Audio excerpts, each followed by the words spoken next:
Bom dia, igreja. A gente vai orar para a gente dar o nosso início aqui. Já se passaram aí uns minutinhos e a gente entra no texto e a gente faz essa último devocional nesse formato aqui. Vamos orar então? Deus é bom, muito obrigado, Senhor, por mais esse dia. Obrigado, Senhor, por essa quinta-feira, pela manhã. Obrigado, Deus, porque o Senhor nos dá o dom da vida, o Senhor cuida e o Senhor nos dá um dia, ó Pai, que a gente não sabe ainda como vai ser. Mas a nossa certeza, ó Pai, é que estamos debaixo da sua soberania e que nada, Pai, vai mudar daquilo que o Senhor planejou para a gente. Isso, ó Pai, nos traz segurança, mas também temor. E a nossa oração, ó Pai, é que a gente entenda os seus propósitos nas nossas vidas, dia a dia e por toda a vida também. É a nossa oração, em nome de Jesus. Amém. Ok. Ah, Quero propor para os irmãos hoje um raciocínio, uma forma de enxergar é, algumas, algumas histórias bíblicas e alguns personagens bíblicos de um jeito que seria talvez diferente, no mínimo. Se você for pensar sobre um filme e você for pensar na parte final dele, você vai ter uma visão que, se você não pegou todo o começo do filme, o final muitas vezes não vai fazer nenhum sentido. E você não vai conseguir entender como é que chegou até aquele final. Não se começa uma história pelo final. Mas o final é sempre muito marcante, né? O final, ele é sempre aquilo que praticamente fica na nossa memória, né? Se tem aquela máxima de que a primeira impressão é que fica, é um fato. Agora, o final, como acaba a história, ele é a parte que é, você vai trazer à sua memória sempre isso. Esse trabalho de você pensar no dia de hoje, como acaba uma história, e você fazer uma retrospectiva, eu gosto muito de pensar nisso, dessa brincadeira de você entender com o passado, entender com a história, como é que chegou em tal lugar. Se você pegar uma bibliografia, por exemplo, de celebridades, quer seja no mundo empresarial, no mundo artístico, quer seja no mundo esportivo, você é, você enxerga o auge da pessoa, o ápice da carreira, enfim, o grande feito da pessoa, e você, sem o contexto de onde saiu aquela pessoa, você muitas vezes perde grandes, é, grandes propriedades, grandes aprendizados sobre aquilo. É como se você fosse no museu vendo uma bela peça e você vai enxergar ali o resultado de um quadro, de uma estátua, enfim, de algum trabalho manual. E se você não sabe o contexto dessa obra, você perde pelo menos 90% dela. Então, saber a história desde o início muda toda a nossa perspectiva daquilo que a gente vê. E nós temos uma grande tendência a pensar, a focar e a fechar somente naquilo que a gente está vendo ou na última impressão que ficou. Por exemplo, ah, eu falei de celebridades, né? Talvez no mundo secular, né, que a gente chama assim. Se eu for falar, por exemplo, de jogadores esportistas,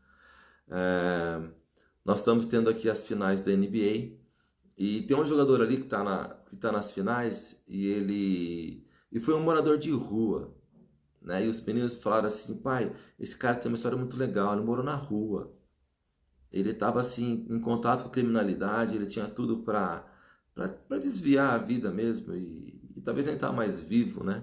Mas ele está ali nas finais da NBA. Jimmy Butler. Gente, eu acho que todos nós aqui temos uma obrigação de torcer para esse cara, torcer para o time desse cara. A história dele é fantástica. É obrigação nossa pensar nesse cara e torcer por ele. Nada contra outro time, mas eu acho que esse cara merece nosso apoio. Beleza? Se você for pensar em celebridades mais conhecidas do nosso Brasil, né? Pensa na figura de Silvio Santos, por exemplo. Você vê o cara lá aos domingos. Espero que você não veja muito ele aos domingos, porque o domingo é dia do Senhor. Não é. E ele tem uma história de vida sensacional, empresarialmente falando, não é? Ah, mas assim, para o nosso mundo, nossa realidade bíblica, né? Nós crentes em Jesus Cristo, nós convertidos ao Senhor, nós temos algumas personalidades bíblicas que quando eu falo num personagem aqui, você vai associar a algum grande feito, a algum grande fato da vida dele. Então, por exemplo, vamos brincar um pouco aqui. Se você falar sobre Daniel. Daniel, desde das crianças, né, na EBD, na salinha deles lá, vocês vão encontrar grandes histórias. Certamente uma das mais preferidas da galerinha é Daniel nas covas dos leões. Ah, aquele momento, aquela pena de morte para Daniel, para ser devorado por leões, né, de forma tão cruel, e a forma com que Deus dá o livramento para ele. Ali você monta aquela ideia de Daniel, que momento histórico dele. Peraí, mas vamos lá para trás, vamos ver como é que começou essa história. Isso que é o fim da vida dele. Daniel com 14 anos. Todas as atitudes dele de se não contaminar com o mundo. Isso tem muito valor. Isso acrescenta, agrega. E quando você vê Daniel, talvez no auge, no ápice dele, daquele livramento, a história começou lá atrás, adolescente, tomando uma postura séria. Falei aqui nas outras lives sobre integridade. Ele foi íntegro com o Senhor. Noé, falou em Noé, você lembra de dilúvio, arca, os animais, aquela figura bonitinha dos bichinhos entrando na arca. Mas irmãos, pensa comigo aqui, como é que foi a história de Noé? Como ele lidou com esse chamado, com a construção da arca, com como ele foi assim alvo de chacota, como ele teve que ter persistência e convicção no Senhor para permanecer, para continuar aquele projeto maluco para os homens. Ana, leia a oração de Ana. Você lê aquela oração de gratidão, de agradecimento, vontade que dá é de eu quero ter o mesmo Deus, eu quero ter a mesma experiência. Eu quero sentir isso que Ana sentiu. Eu quero isso para mim. Quero isso para mim. Eu quero fazer essa oração de Ana. Mas Deus deixou Ana amargurada por anos por não ter o filho dela. Pedro pregando. Era de 3.000 para cima que se convertia. Talvez o sonho de consumo de todo pastor, né? Fazer aquele apelo e você vê as mãos se levantando e gente se convertendo e aquele crescimento no reino assim de forma incomparável. Os índices de Pedro assim era de dar inveja. Mas Pedro deu trabalho para Jesus, hein? Pedro passou por boas para chegar como chegou. José, o administrador, onde o cara punha a mão, a coisa rendia, a coisa ia para frente. Mas José passou um período na cadeia, sabia? Injustamente. Sem contar que ele foi escravo antes. Escravo, depois prisioneiro. Não foi por pouco tempo, não. Mas Deus honrou no final. Paulo, pastor Paulo, o evangelista Paulo. Quantas cartas que Deus usou esse homem para escrever, inspirado, e até hoje acrescenta na vida de qualquer pastor, qualquer crente em Jesus Cristo. Mas Paulo precisou passar por uma outra banda antes, ele foi perseguidor. Precisava Paulo ter matado tanto cristão para depois passar para o outro time e ser perseguido? Se Paulo pudesse escolher, certamente ele não queria a primeira fase da vida dele. Mas Deus quis. Irmãos, o final das histórias, as histórias que marcam os personagens bíblicos e a nossa vida não contam tudo da história. Eu quero meditar hoje com os irmãos sobre a vida de Moisés. Nós vamos ver Moisés no mesmo... se for pegar a mesma linha de raciocínio que eu falei desses irmãos do passado da Bíblia, Moisés também. Você pode pensar em Moisés, certamente na figura recebendo os 10 mandamentos. Se você pensar em Moisés, você fechar os olhos, você vai pensar talvez em ele abrindo o Mar Vermelho. E se você tem um pouquinho mais de afinidade com a palavra do Senhor, você vai lembrar da morte de Moisés. Eu vou dar aqui uma passadinha rapidinha em Deuteronômio 34, que Moisés é levado junto com o Senhor. Irmãos, grandes diálogos de Moisés com o Senhor. Grandes diálogos, conversas próximas. E Deus leva Moisés até o monte. E ali Moisés sabe que ele vai para morrer. E numa conversa, como no fim da vida, praticamente uma mistura, um lance meio híbrido já de Moisés está em carne, sim, mas ali como já estivesse na presença do Senhor, quase que já no céu, tamanha afinidade deles conversando. E ele sobe ao monte, e ali no capítulo 34 e no verso 5, diz o seguinte: lá no Monte Nebo, assim Moisés, servo do Senhor, morreu ali na terra de Moabe, conforme o Senhor tinha dito. Ele o sepultou num vale junto a Bet-peor, em Moabe. Mas até hoje ninguém sabe o lugar exato. Moisés tinha 120 anos quando morreu, e no entanto ainda enxergava bem e tinha todas as suas forças. Enxergava bem, com 120 anos. 120, eu tô com 44. Se eu tiro isso aqui, ó, fico um perereco para enxergar. Com todas as forças. Olha a vida que esse homem teve. Olha que fim de vida. Afinadíssimo com o Senhor. Subindo ao monte. Encerrando a carreira dele. Deus, o próprio Deus sepulta o corpo dele. Irmãos, isso é o grande finale de qualquer crente em Cristo Jesus.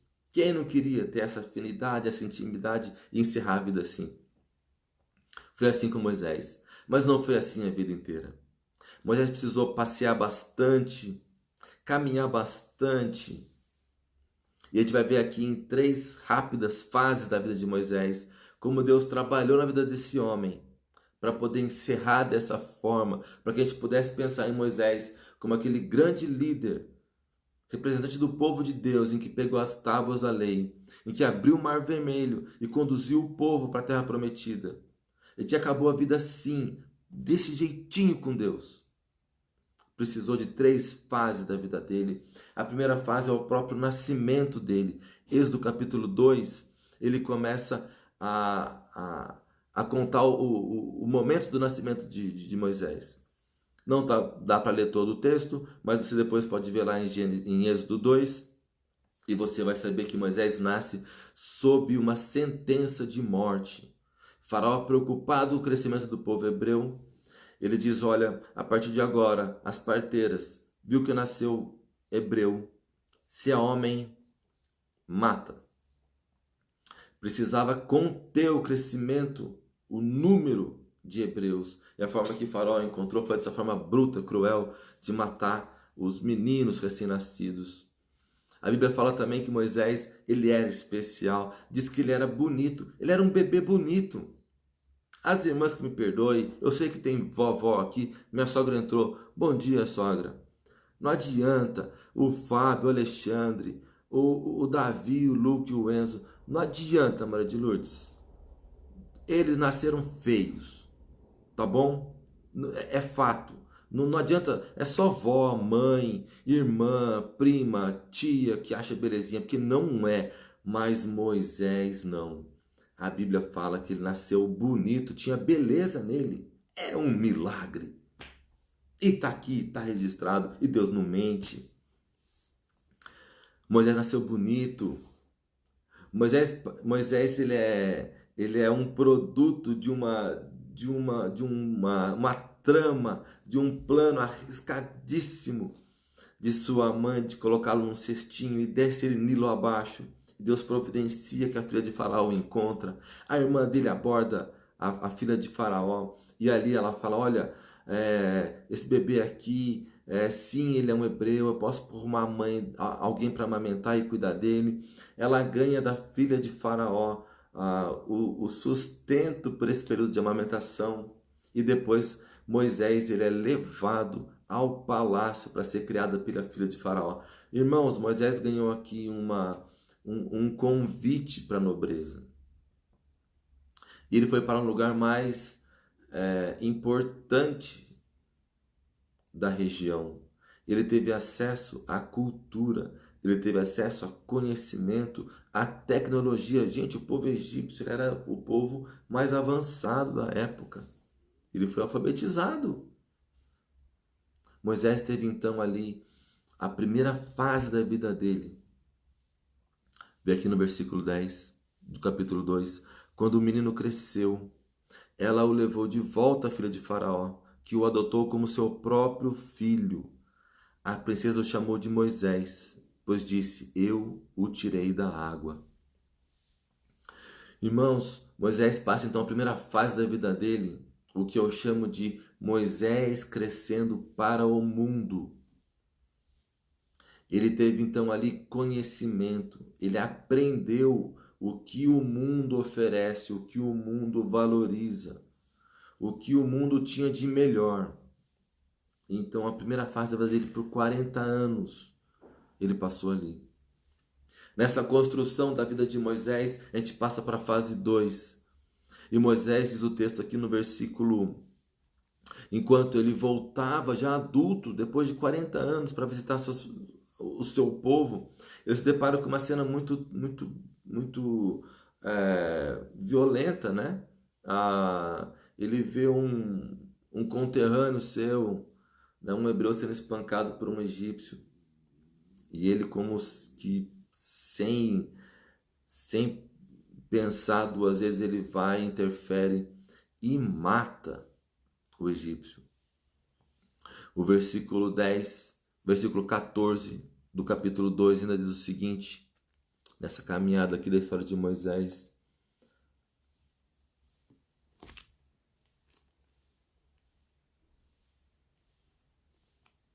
Só um minuto. O homem respondeu, Moisés interfere numa discussão e fala, o homem respondeu, quem o nomeou nosso príncipe juiz? Vai me matar como matou o outro egípcio? Moisés teve medo e pensou, com certeza todos já sabem o que aconteceu. E de fato Faraó tomou conhecimento do que havia acontecido e tentou matar Moisés, mas ele fugiu e foi morar na terra de Midian. Irmãos, Moisés aqui ele cai muito feio. Ele comete aqui um homicídio, né? E ele tem a sua pena de morte decretada, e o que ele faz? Ele foge. E ele começa a fase 2 da vida dele, e como eu chamo aqui de Moisés agora, vivendo conforme o mundo.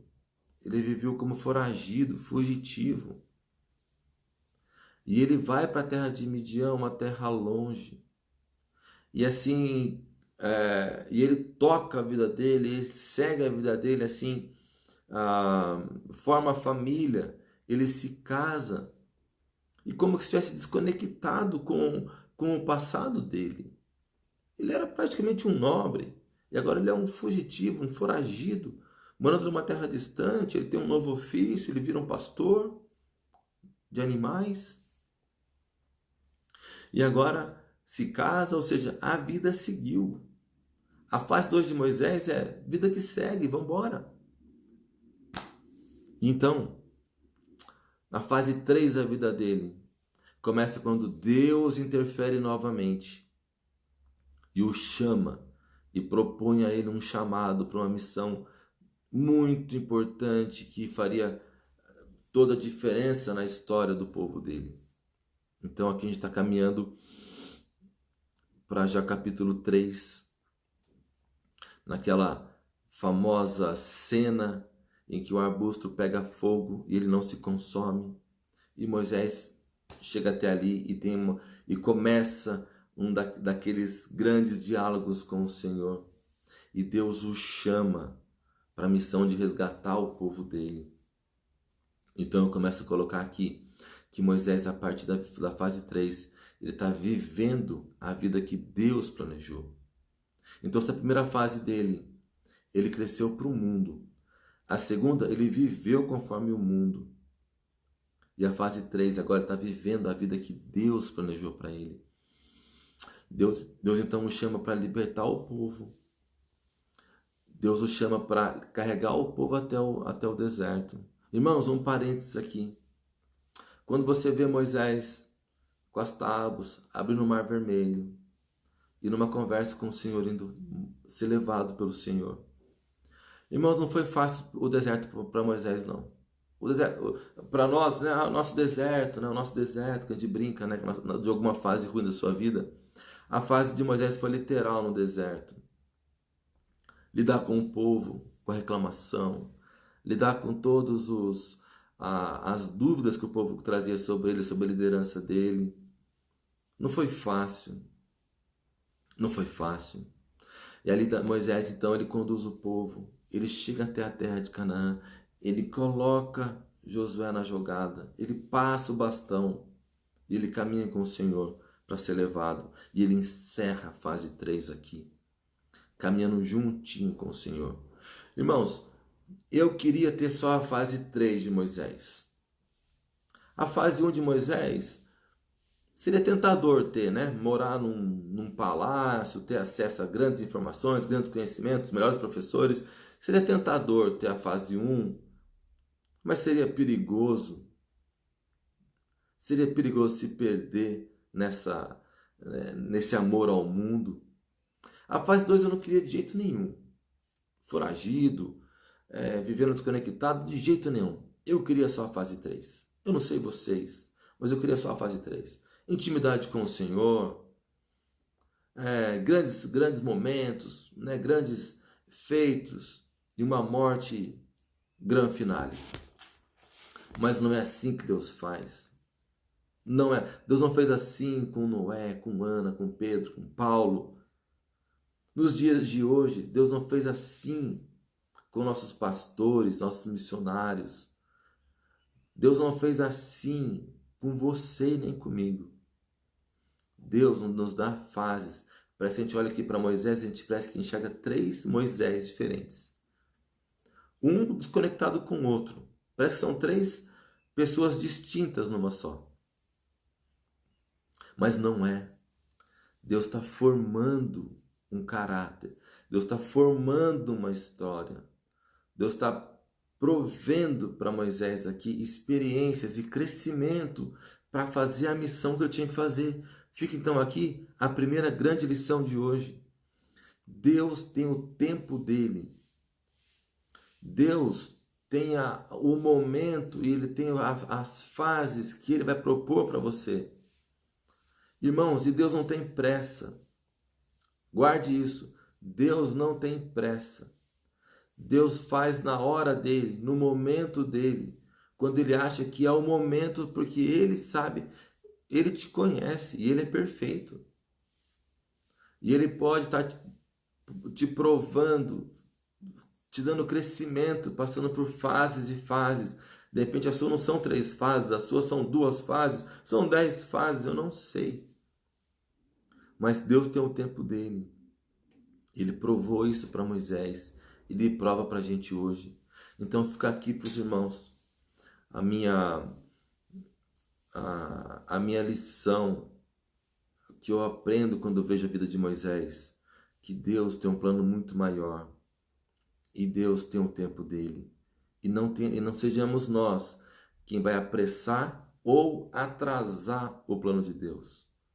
O nosso papel é só se dispor e esperar Deus fazer.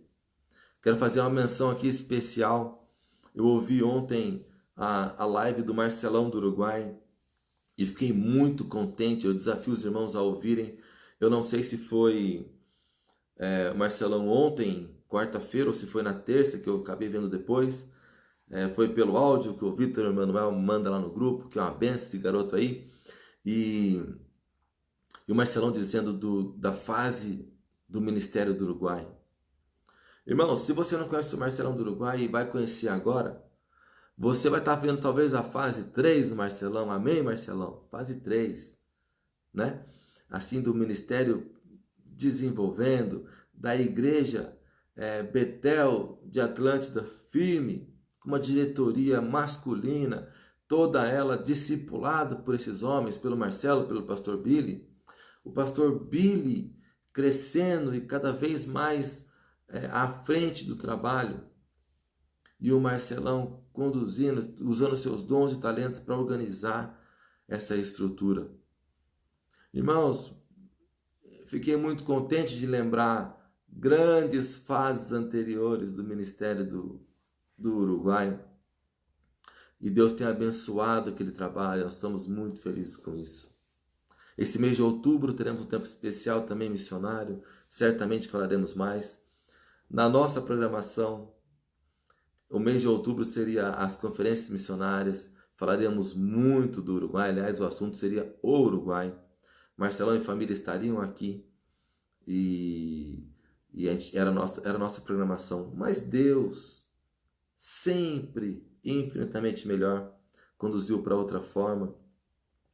E assim teremos algumas aulas e algumas mensagens especiais, num formato não o que a gente desejava, mas aquilo que Deus planejou para falar sobre o Uruguai.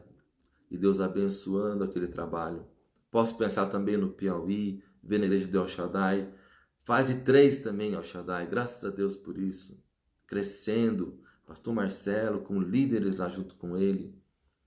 E nós, de grandes irmãos que temos passado e visto por aqui, trazendo desafios missionários.